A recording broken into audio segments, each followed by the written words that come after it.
You're tuned in to the Vintage House Show, home to the original stories of the history of house music as told by the legends, pioneers, and icons. Hosted by Kevin Mega McFall, Lori Branch, and Lauren Lowry.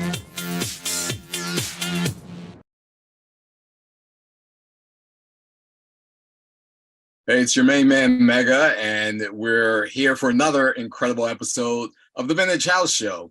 The Vintage House Show on WNUR FM 89.3 in HD1, WNUR.org, and on Facebook Live, and of course, Twitch.tv. The Vintage House Show is the premier on-air radio show and podcast dedicated to illuminating and preserving the lives, music, careers, and history of house music pioneers. We're powered by the Modern Dance Music Research and Archiving Foundation, which is the only repository in the United States dedicated solely to the study, preservation, and the celebration of the genres of house and dance music. Our mission, in short, is to preserve the memories, the memorabilia, the artifacts, and the stories that support the sustainability and the future of the culture that is house music.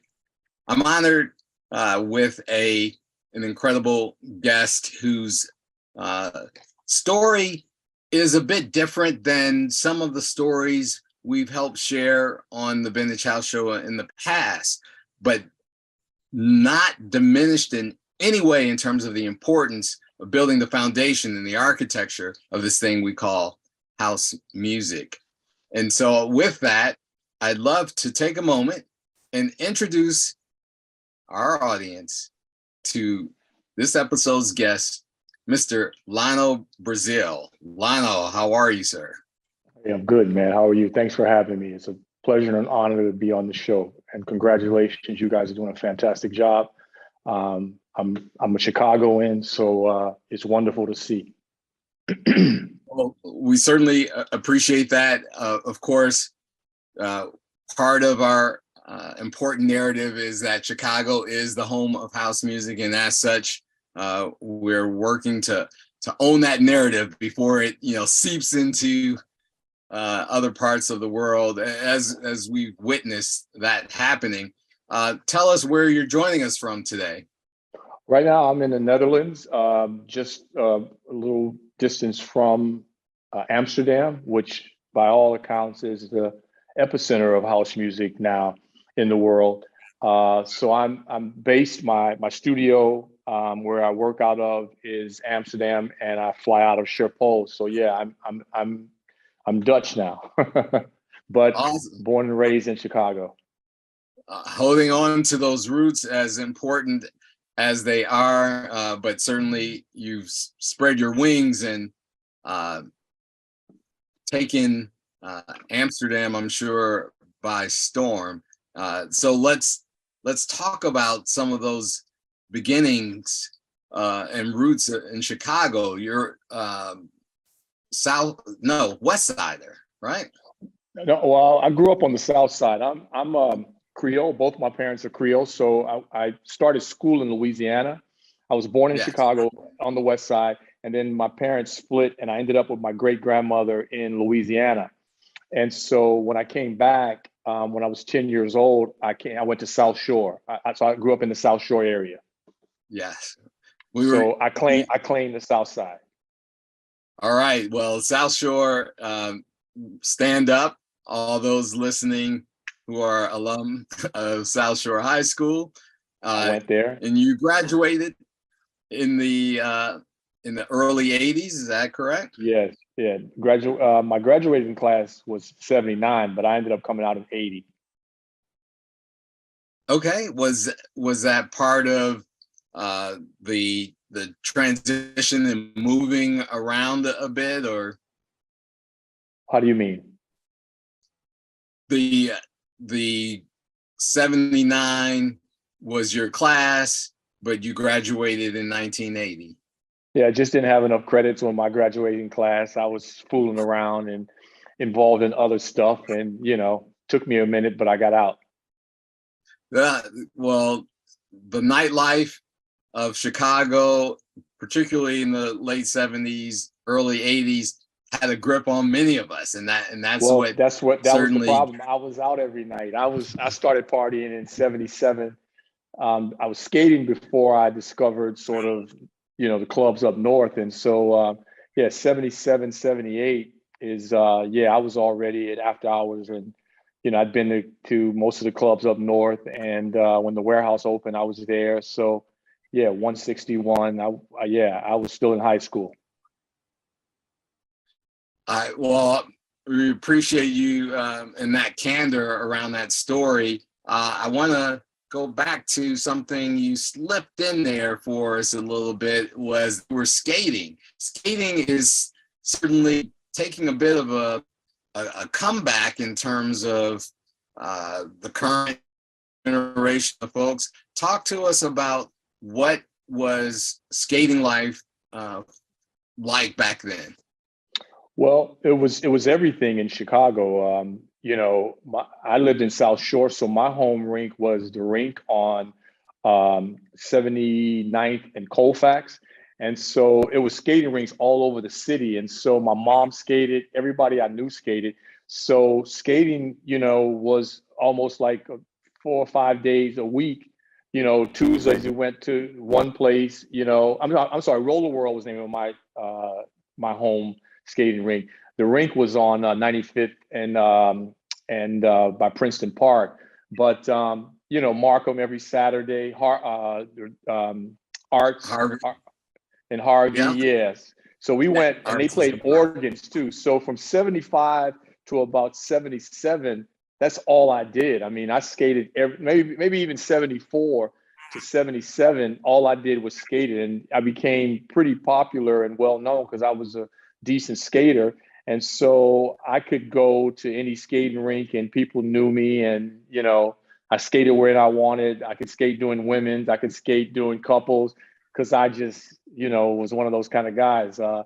But yeah, skating first was everything. That was part of my original sort of entry into nightlife. Going out, like going to the Midnight Ramble when I was supposed to be 18, and I got in because I could skate and I knew the ushers and things like that. And I would go with older guys or my mom. And long and short of it is, what disrupted that was I had a cousin who was a little older than me. I had a couple of cousins who were a little older than me, and they had already started going to clubs up north. One of my cousins was gay, and he told me about Ron Hardy and the Den 1. So I went.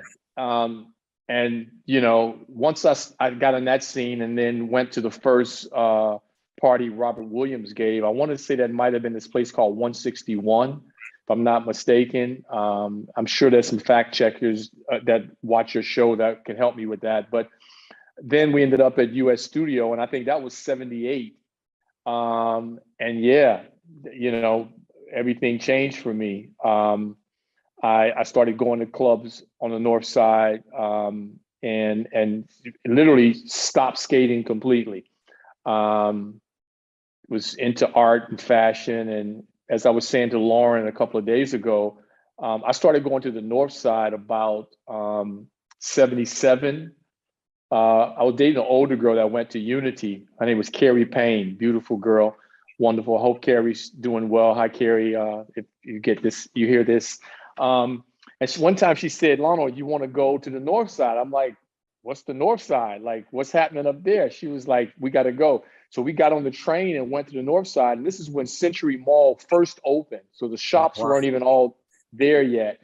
And it blew my mind because, Chicago being one of the most segregated cities in the world, it was mind blowing that it was so inclusive. There was white people, Asian people, Latin people, straight, gay, this, that, everything. And everybody, was kind of, it was a melting pot. And that just blew my mind because I'm Creole, coming from Louisiana. I'm part Native American Indian, African, and French. And so the first language in my house was French or Creole. So I was used to sort of diversity. My grandmother was, red or darker skinned, but she only spoke French. My grandfather's mother was lighter. She could pass for white. She only spoke French. And so that diversity in my culture, in my upbringing, sort of affected my consciousness. So when I got to the North Side and saw what was going on, I completely, just dove right into the deep end. The vintage shops, the record shops, the bookstores, the restaurants, and then the clubs. I started going to clubs in 77, 78, Yes.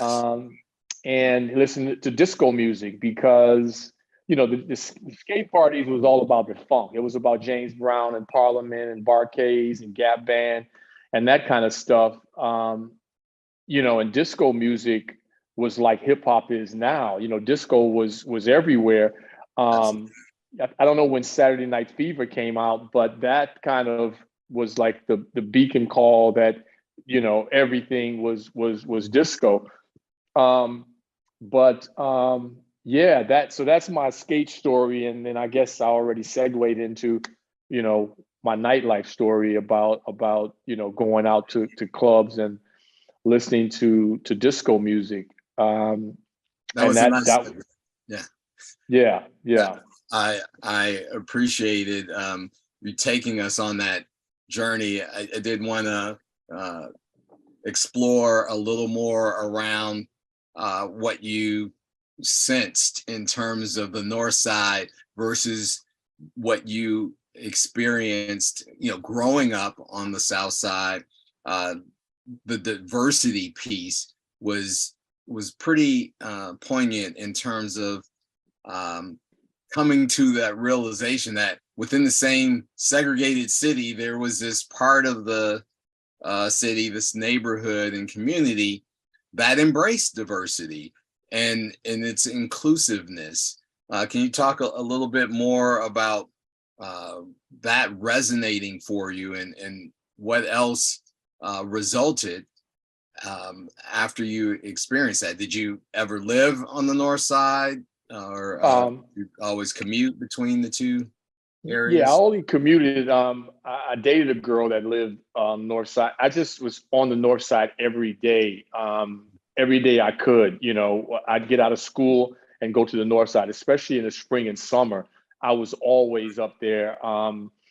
Since I lived in South Shore, transportation, we had what was called I don't know what it's called now, but the IC, which went from 71st and Exchange, where South Shore meets Exchange, and goes all the way to Randolph and Michigan under the library, which is now, I think, the Cultural Center. So, for $1.75, I'm at Randolph and Michigan, do Magnificent Mile, hop on the Sheridan bus just to get it all in. I have to point out too, one place that I went to that sort of helped shape the perspective and my consciousness to this day was a shop on Oak Street called Fiorucci. I was gonna ask about Fiorucci. Fiorucci was like my first stop before I went further north. I would come up Michigan Avenue and then go to Oak Street to Fiorucci and hang out there. As a matter of fact, I think one of the guys that helped me sort of navigate where to go in nightlife, his name was Benny Winfield. I think his brother is Greg Winfield, the DJ. Winfield. Yes. Right. So Benny and his partner was a guy named Harold Cherry. And so it was Benny and Harold, and they both worked at Fiorucci. And Fiorucci was a complete circus. I mean, it was just like, for a young man of color coming from the South Side and segregation, and only having seen diversity in Louisiana in my childhood years, and then being sort of dropped in the middle of the Black experience and living in that environment and adjusting and assimilating to that, it was mind-blowing to, again, see a world where everybody was okay with everybody, and it had nothing to do with race, color, religion, no matter what. Everybody was all in and accepted everyone. And that became sort of like the theme and the foundation for my growth, because I learned a lot more about the world through literature that I got there, music, the different people that were there. I got directed to art galleries and art shows nightlife, I would go there and find out what was happening. It'd be a party at Neo. So Thursday night, I'd be at Neo. There'd be a party at Smart Bar. So Friday night, I'd be at Smart Bar. There'd be a gallery in Printing District or the Printing House District or the River North or whatever it's called now. I'd be over there. And there was a cool shop called City on Institute Place. City was like a concept store. They sold furniture, they sold books and some clothing and different art pieces, and that shaped my life.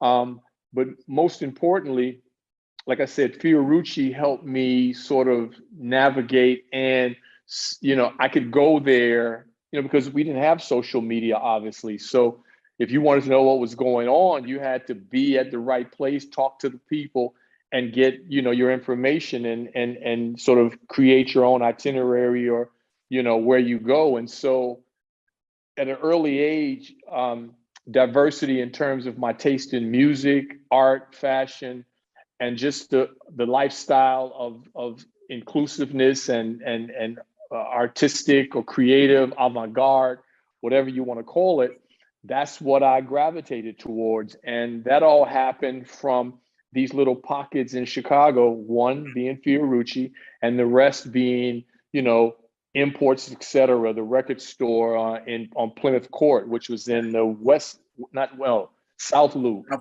Yeah. Which played an important role in the development of what we eventually became known as house music.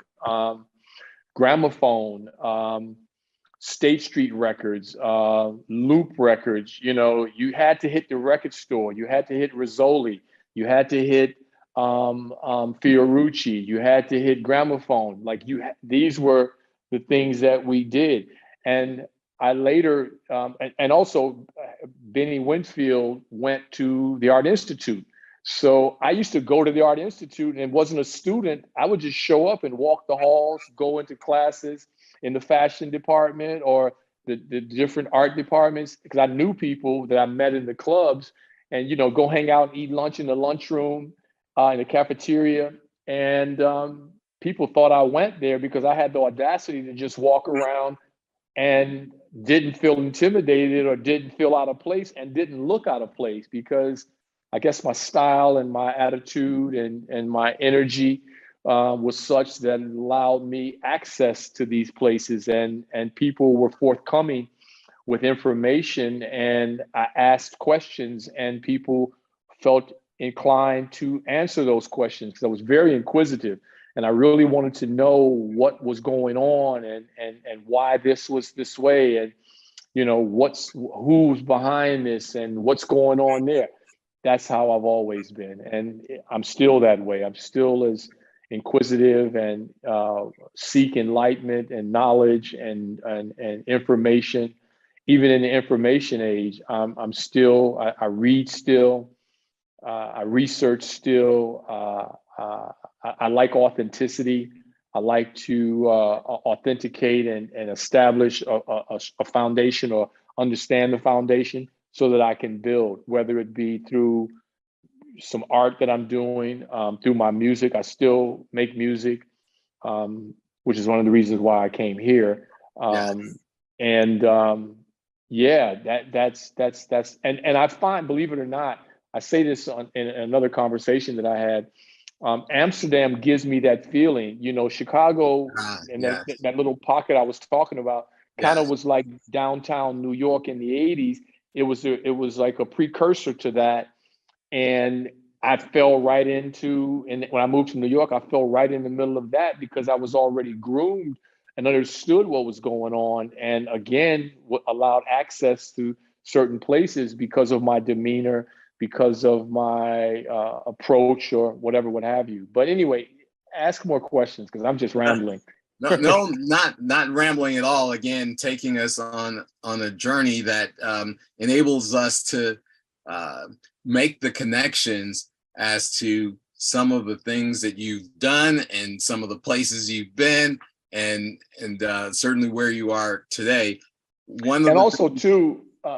Sorry to cut you off, but I think all the things that I'm talking about were also precursors and directly affected and influenced what we know as house music and what the essence of house music is. There's no question. And I'm, again, so glad that you joined us today, because I often talk about, in some of the other discussions, about these other facets of the culture, such as the fashion, such as the communities and neighborhoods. And really what you outlined was that these social cultural epicenters, and not taking anything away from another collaborator of ours, the Black Social Cultural Map Group, but these places and the attire and presence and demeanor were as intricately involved in the formation of house culture, right? 100%. As is the music. And 100%. And so I want to circle back, because of that curiosity and authenticity you sought. I'm curious about how that showed up when you were curating experiences yourself, the parties you threw, the DJs you hired, the venues you selected. How did those things show up for you? Well, that's an excellent question. The thing about it was that because I was so diverse in my taste, and I was into new wave, I was into punk rock, I was into reggae, so I would go to the Wild Hair. Yes. I was at Smart Bar all the time, almost every Friday or Saturday. Neo, Exit. I was going to these places. Yes. And so my musical taste and my mentality was such that I needed a form. I mean, that was my formula that I use as the springboard for how I curated the events that I wanted to do. And I think the pivotal point was going to US Studios at 206 Jefferson, or I think the first one was 161 Harrison or something like that, or 161 Monroe, or one of those streets, not far from 206. Robert Williams had a club before the Warehouse. Or it's I think it was in between. Anyway, some of our fact checkers will jump in with exactly, with some clarity. Yeah. Right, but anyway, 206. Once I saw that, it all came together and it all made sense for me. That became the formula that and it is the formula and the essence of why we have nightlife the way we do, why we party the way we do, whether it be techno, house, any of the other subgenres that came out of what Dave Mancuso did at the Loft in 1975 in New York City. That was the formula Robert Williams brought to Chicago and brought Frankie from New York to Chicago. So that formula of juice bar, members only, after hours, all night, straight. Well, it was primarily the Warehouse 206 was 99.9% gay. It was, in my understanding, designed as a safe space for gay men or gay women, people of the LGBTQ plus community, to go and have a safe place. Again, we're talking about the late 70s Chicago. So, yes.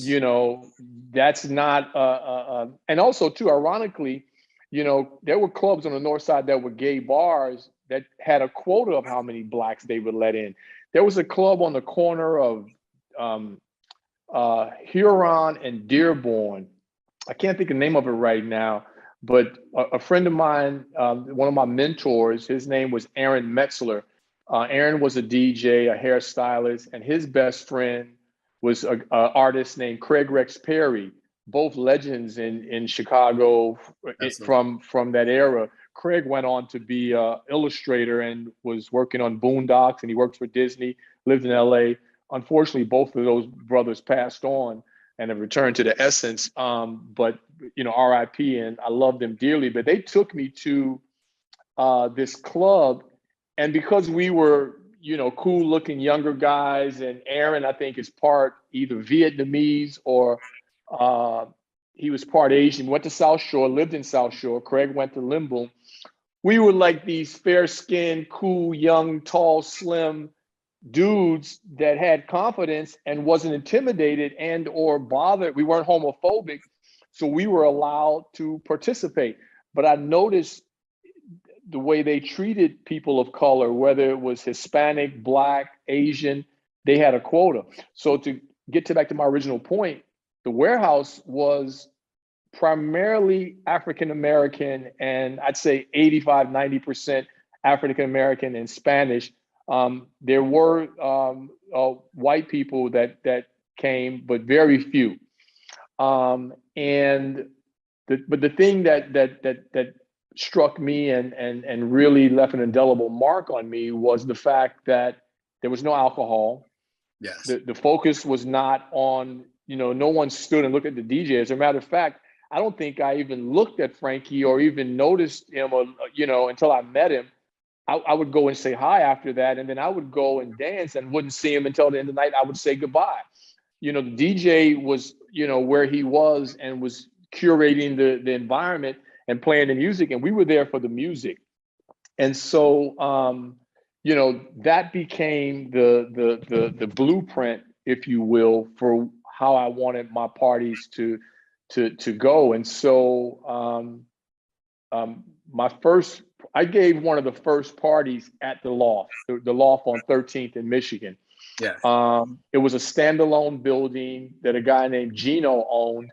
And I was brought in by a guy named Arthur Bailey and a guy named Tony Smith, who are legendary promoters in the early house scene in Chicago, which was then just disco, or we called it clubbing. And when I moved to New York, that's what it was called. You were called a clubber and you went out clubbing. Yes. So we didn't call it house because that term came, I think, later, because I'm talking about 78, 79 now. I gave my first party in 79, and I used the recreation center and my grandmother lived at 72nd and South Shore Drive in this high-rise building that sat on the lake. So the whole downstairs was glass, and the lake was out just like here through the glass. So the rec room, we turned off all the lights. We brought in a sound system and maybe a strobe or a red light.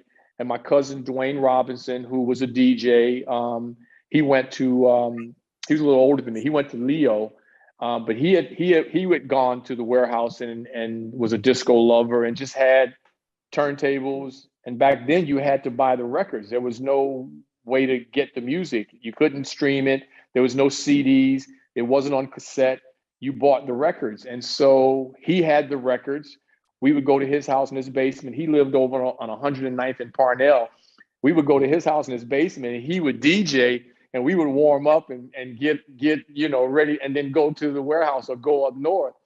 So he's one of my older cousins that took me around and gave me access. But the point is that the warehouse was the blueprint. And so my grandmother lived in this building on 72nd and South Shore. So I rented it out. I went because I knew I was there all the time. So I knew the manager. I said, can I use that room for a party? And she was like, yeah, sure. It's $25. I go, okay. And I think I charged $3. And I made about $900 that night because the place was packed. We started at 10, and I think the police came about 2 because it just turned into like a mob scene. People all out on the street. It was just ridiculous. And I was like, whoa, I didn't know. I thought just a few of my friends would show up, and we wanted to just have a cool private event where we played the music we loved, disco. And kind of other new wave stuff or whatever, what have you, sprinkled in there. But that showed me that there was the potential for me to promote parties. And so my name started getting moved around the city. Because let me just start by saying I didn't know about what was going on the South Side. Okay. I never went to Mendel. I never went to any of the South Side clubs or, I didn't know about. I met those people later. Yes. I met Wayne Williams later, who I hired as a DJ, and the Chosen Few. I did parties where they were hired as DJs. And the era that I started in the late 70s, it wasn't about the DJ. The promoter's name made the difference. So the DJ, Wayne had a sound system. Him or Frenchie or Kirk Townsend had the sound system, but it was all about us and the way we designed the flyer and what we called the party and you know what the vibe was. And so that was the beginning of what became sort of what we know as the house music scene. But again, you know, it didn't exist before this. There was no parties up north that catered to, you know, it was separate. It was segregation. And so I didn't know about the South Side because I wouldn't go past, you know, 71st Street. I lived on 73rd and Phillips. I wouldn't go past 74th Street. As soon as it was time to go, I leave the house, I would head north. And so as far as nightlife goes, you know, I'd already started partying in 77 on the north side. So I didn't, that was for me digressing if I would have tried to seek out what was happening on the South Side. And I also knew that the South Side wasn't as diverse as what I was accustomed to. Sure. No shade or no disrespect to what was happening on the South Side. Yeah. As relevant as it was and as significant as it was, I wasn't a part of that scene. So I appreciate the candor in that. And again, the story that one night at your grandmother's building recreation room was sort of the catalyst of certainly your promotional journey. And I wanted to ask, what were you solely using your name, Lionel Brazil, or were you part of a clique? Okay. No, it was usually Lono Brazil. It even got to the point where other promoters would pay me to put my name on the flyer, and then I would just have to show up. You know, obviously I would promote. I would get some flyers or pluggers, we called them, and I would take them to my people because they knew that when they saw my party and how diverse it was, they were like, there's going to be a lot of cute girls. It's going to be, I mean, I knew girls like the Stavros sisters that lived in Humboldt Park.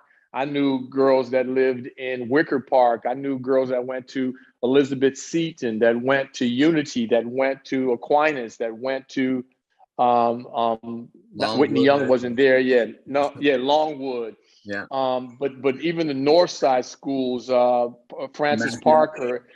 So yeah. And then I knew also older guys and girls, straight, gay, whatever, what have you, different nationalities that went to Columbia, the Art Institute, that, you know, worked up north. These people would come. I mean, Frankie Knuckles came to one of my parties. Ron Braswell and Robert Williams came to one of my parties. I gave another party at a friend of mine named Charles Armstrong. He lived on a street called Gordon Terrace, which is way up north, just off Lakeshore Drive in a high rise. Another recreation room that was, we blacked it out and put a red light in there, brought in the sound system. And, you know, it was all about creating a vibe. That was most important. The venue was painfully important to me because you wanted people to feel a sense of creative and a sense of liberation, where you know that what you're wearing and you know what you're feeling, you can express it, and the music is going to cater to that. And that's what we encouraged. And so, you know, when you walk into this room that, you know, we did things like blow up balloons and hang things from the ceiling, and, you know, just little small things that, and like I said, how the flyer was designed. And I had a good friend I went to high school with at South Shore. His name was Issachar Ben Yaakov. He was a Hebrew Israelite, great artist. And he, you know, we read books together and would spend hours listening to music and reading GQ magazine, and then L'Uomo Vogue and The Face magazine and ID magazine and Paper magazine and, you know, Village Voice, and just really absorbing all this information. And that was like, our research was like furthering our studies, so to speak. It made me who I am, and it made my parties what they were. And so, you know, again, you know, when we started doing parties at Lofts, it was based on Dave Mancuso And another thing I wanted to point out was the reason I also started doing parties in '79 was because the warehouse was a little bit discriminatory to women. So, there was probably, like I said, 90.9% gay, and then probably 99.999% men. So the few women that came in were very close friends with somebody who was, A member. because it was a gay men's after hours private members club. Yes. And so as a result, I wanted to have a place where I would be women, and I knew a lot of girls, and I wanted the girls to experience this and bring the fashion. And we just lived this glamorous thing that we saw in magazines and GQ and Lumo Vogue and Fiorucci ads. And it was just all about that. And I knew girls that were in that lifestyle and wanted to participate, but couldn't go to the warehouse. A lot of people talk about the warehouse and use the warehouse as a jump off center for when they started partying. But, in 1978 and 79, it wasn't a lot of girls there. It's just the truth, So that's why I started giving parties, because I didn't know about what was happening on the South Side. I knew that on the North Side, I would go to Smart Bar, Exit, whatever, what have you. Girls are there, diversity. Warehouse, not so much. And so what we've learned, and thanks for that perspective, because what we've learned in talking to a lot of people now is that one of the tipping points of what changed and how house became sort of adopted, or the term, warehouse originally and then shortened to house, was that transition began to occur where there was a bit of a convergence on the warehouse, from those people that had been partying on the South Side and certainly dancing to R&B and punk and disco, converged into being able to gain access to the warehouse. And there was a point of marginal enough acceptance, right, that those that came and experienced the warehouse then went back into the corners of the rest of the city and talked about this experience of house music. And I'm sure what you did in terms of creating another dimension of that experience all led to this adoption of this conglomeration of things that became known as. Let me say this. But the difference is, like you said, there were parties going on the South Side and in supper clubs and different places, but they weren't like what was happening at the warehouse. It was totally different, because one, I don't know, but I've heard stories. It was not dissimilar to what was happening at Mendel. It was not dissimilar to what was happening at Sawyer's and these places. They were all playing disco, but what Frankie brought and Robert Williams brought was a style of music and an atmosphere that was nothing else like it. And I have to say that it just was not. People can claim that it was already going on in Chicago. It really wasn't. I'd never seen anything like this. I'd been everywhere. And by virtue of the fact that the Mendel parties were held at an all-boy Roman Catholic school, yes, alone says what the dynamic was.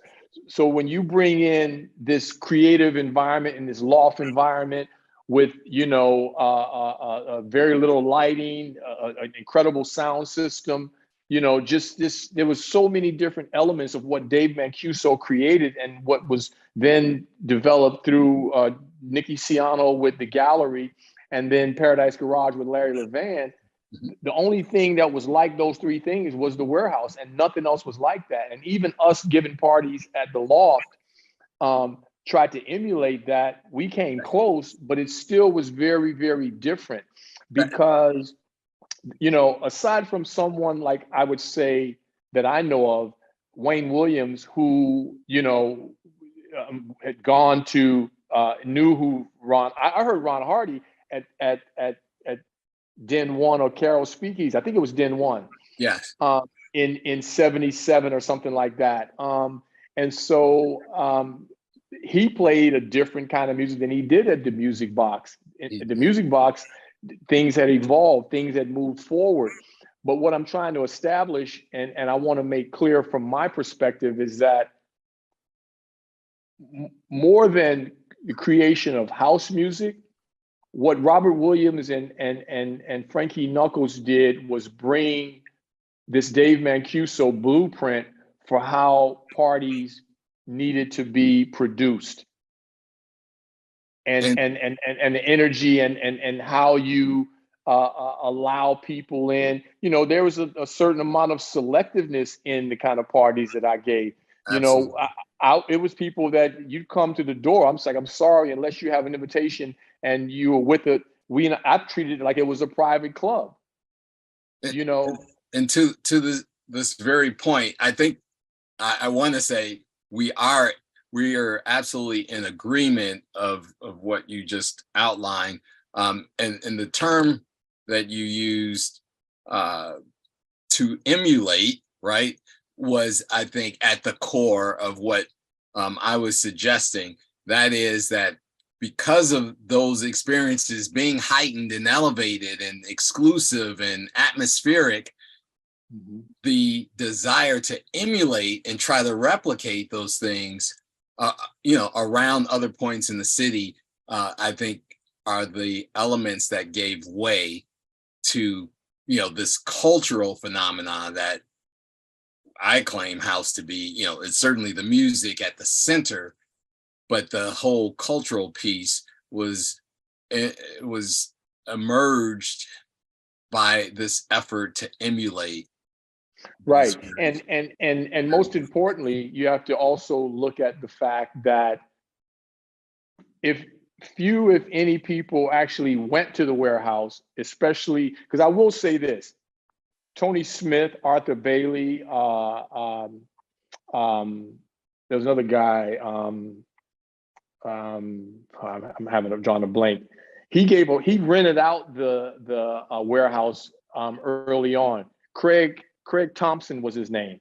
Craig Thompson. Craig Thompson was a promoter that gave parties all over the city. I went to a party he gave at the Germania Club across from in Old Town. Yeah, in Old Town. Yeah. So, but the point is that few people tried early on. I'm talking about from my perspective, in 1979. I didn't know anybody that was playing disco music that was trying to emulate this loft concept and this warehouse aesthetic. It wasn't going on like that, because most people had never experienced it, didn't understand what it was. And also one thing that you have to take notice to is the fact that your clientele, the people that are there, shape this thing. Because if you got people who are young, immature, don't understand what's going on, maybe still not sure of their identity or who they are, they might be a little more reserved. So those people are not necessarily going to be forerunners or present or expose the aesthetic of what's going on in the place. But it's the people that play a role, that are like characters in a play or in a Broadway production. And a lot of those parties at the warehouse were like going to see The Wiz or Cats or one of the other, because it would be this kind of dancing and the kind of music. It wasn't all disco. It was rock. It was Latin. It was Brazilian. It was funk. It was gospel. It was, new wave. It was more like a soundscape that, and I have to say that did influence what we know as house going forward. But originally it was really designed to, it was like creating a drawing and a kaleidoscope of sound and energy and imagery through the music that inspired you to express yourself in a creative way. Even if you were in your own mind, you may not have been a great dancer, but the way you felt it and that energy became this thing that everybody connected on. And once that happened, it raised the vibration in the room. Yes. And that, I have to say, is a very unique dynamic that didn't exist everywhere else. No question about it. And particularly, we often talk about what that phenomenal sound system at US Studios, did to your body, right? Right. It not only, seeped into your psyche, but it physically moved you. And so my ears are still ringing to this day. Between Ron Hardy and the Music Box and Frankie at the Warehouse, I have what you call technic. There's a word for it. I can't think of it right now. But my ears still ring. Persistent ringing. Yeah.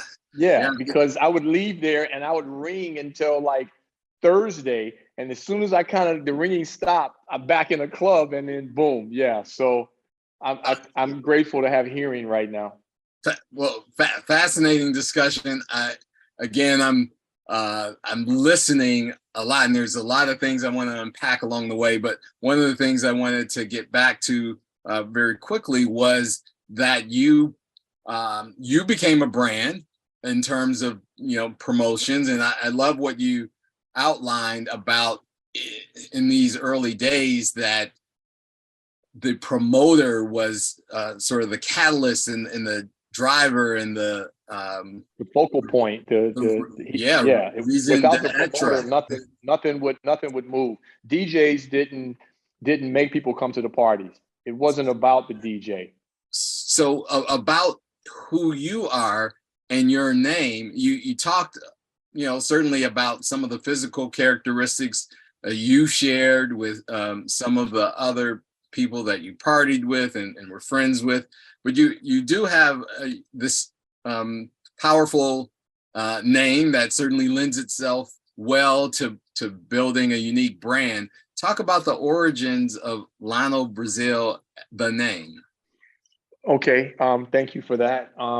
So I'm a junior, named after my father, Lionel Brazil Sr. My son is Lionel Brazil III, and my grandson is the fourth. The ironic thing is that my biological grandfather, his name is Charles Savant. He was a Creole man from a place called, he's from Louisiana, from Algiers, Louisiana. On my mother's side, they're from Lake Charles, Louisiana, and I lived in a place called Jennings in Southwest Louisiana. So the basis of my family comes from Louisiana. But my grandmother was married to a man named Mason Brazil, and he passed away, but she kept his name, but she became pregnant by my grandfather, Charles Savant. But because she was still a Brazil, my father's name became Lionel Brazil. Yes. So that's the cut and dry of why my name is Lionel Brazil. So I'm named after my dad. However, the branding part was my doing, my persistence, and my. It's another funny story too. I have to tell this. I don't get to tell it much because people think it's absurd, but I think now would be a good time to tell it. When I was in 7th grade, I went to Myra Bradwell School on 77th and Burnham in South Shore, which was a pretty rough and rugged school at the time. And most of the kids that did go to school ended up going to either CVS or you were encouraged to go to CVS. South Shore was the obvious choice. Yes. But in 7th grade, you would get a guidance counselor that would sit and talk to you about your grades and what you wanted to do for your 8th grade. So you could take a couple of courses and then where you were going to go to high school. And so I'd never met this woman. And most people that came before me talked about, they went to see the guidance counselor and I'm going to go to CVS and I'm going to go to Lane Tech or I'm going to go to Lindblom Tech or I'm going to go to this school, Bowen or whatever it was, or South Shore, because I want to study this, and starting to get you prepared for the future. Because CVS had an automotive department, they had a shop department, we lived in an industrial society. And so you were encouraged to be a laborer and get a job that way because they didn't encourage us and didn't think we were studious enough to think about college. So you get what you need in high school and go right to work. That was sort of the theses and the foundation for what I was interpreting was going on at the time. So when it came my turn, I went to sit with this woman, and the first thing she said to me was like, she was like, Lionel Brazil. She was like, you have a movie star name. You should be a movie star. And I looked at her, I was like, is that your advice to me, ma'am? Like, what kind of, how do you tell a seventh grader he should be a movie star? Like, what the? And it just blew my mind. However, it did change the course of where I was going, because from that point on, believe it or not, quietly within myself, I mean, I did little plays in school and wanted to pursue acting, so to speak. Was always interested in this kind of thing. I even studied theater at Columbia College for a couple of years before I moved away. And then I became a model. Kind of got diverted from acting to becoming a model, or wanting to become a model. In the 80s, it was a different time. The opportunity for men of color, especially if you didn't look authentically Black or African American, there was no market for you. If you weren't Hispanic or Asian, they didn't know what to do with you. So I didn't really do much in the ways of modeling, except the few little things I was able to pull together on my own through hustling. But then 35 years later, I got signed to one of the top agencies in the world, and now I'm an international model. I don't know if you knew that. I did my homework and absolutely learned about your modeling career and the journey of getting there. I was going to ask about that along this incredible life that you've been sharing with us. You touched upon the fact that you spent some time at both the Art Institute as an ex officio student, if you will, some time at Columbia, sounds like as a student, but then you decided something inspired you to go and leave Chicago. And I think from Chicago, you went to New York. Is that correct? That's right. So what happened was, from once I met Frankie and Robert and that crew at US Studios, and found out that this came from something, what they were doing, it was so incredibly unique that I wanted to know the origin of it. So my inquisitiveness, I asked questions. I got to know Robert a little bit, and I got to know Frankie a little bit, and we talked when we had opportunities. And I found out that there was a place called the Gallery, and a on and off kind of movable venue that originated this concept called the Loft. So me being the adventurous one that I am, I was like, well, I'm going to New York to check this out.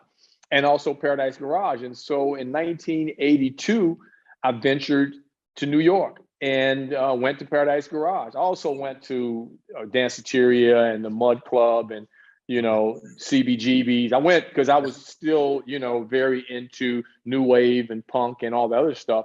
So I knew about all these places through my research. And so, but most importantly, I ended up at Paradise Garage. And that blew my mind. My mind was blown in 79 or 78 at the Warehouse, US Studios. But once I got to Paradise Garage, I was just transformed into another space and time, another out-of-body experience. It impacted me so much that I knew that I had to live in New York because I needed to experience this on a regular basis, and also New York in general, because the same way I was enamored and so blown away by what was happening on the North Side, I walked right into the downtown art scene, into the downtown club scene in the early 80s, which was, I think, the blueprint and the epicenter for all things that are happening now in the world. Everything that we're doing came out of New York in the 80s. A lot of people don't want to admit that or don't want to acknowledge that, but personally experiencing that and seeing that, and then going to other parts of the world and seeing how incredibly authentic New York was in creating this environment. So much so that, like I said, Amsterdam is now the epicenter of house music. But it reminds me of New York in the 80s. New York was a very dangerous place. It was a dirty place. You know, they had blackouts and the city was going bankrupt and trash was in the street and crime was rampant. And it was just drugs were everywhere, prostitution. It was danger every night, even in the day. But going out at night and going to some of these after hour clubs was a risky proposition, but you wanted that energy so bad that you ventured into the night and you know, see what happens. Thanks for listening to the Vintage House Show podcast. Please subscribe and share, and check us out live, WNUR 89.3 FM, Wednesdays at 10 o'clock.